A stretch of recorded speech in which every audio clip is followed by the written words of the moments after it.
Is always difficult, but battling the blaze and the scorching heat brings added dangers. Our Quentin Smith speaks with the Columbus Fire and Rescue about the challenges the heat adds and the precautions that they take to stay safe when battling the blaze. He joins us live in the studio with more. Yes, Scott, firefighters spent roughly 4 hours putting out today's fire in the hot and humid weather. Columbus Fire and Rescue is one of the few departments in the state that practices burning homes in these types of conditions for training. But even with that training, firemen say there's really no way to prepare for battling a blaze in this heat.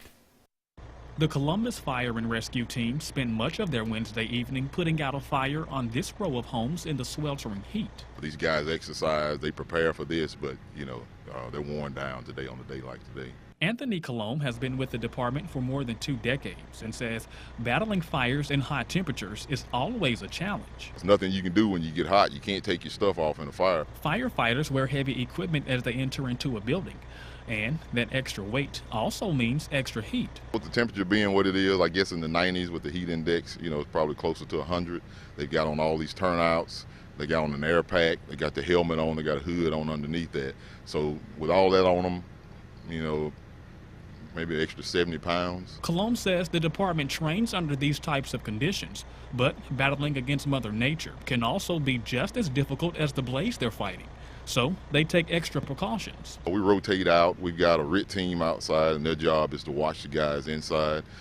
We call in extra trucks, and like I said, they'll rotate out. After the fire is put out and the job is done, Colomb says they then take the firemen back to the fire station to begin the recovery process. We'll try to get them back to the station.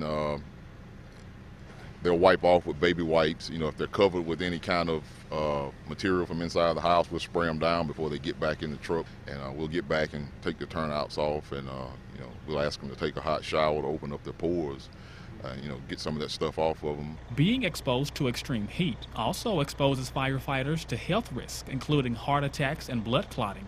That's why Colomb says the recovery and cool down process is important. You can cool down too quickly sometimes, depends on that person, and some people have medical history, that, these type things happen.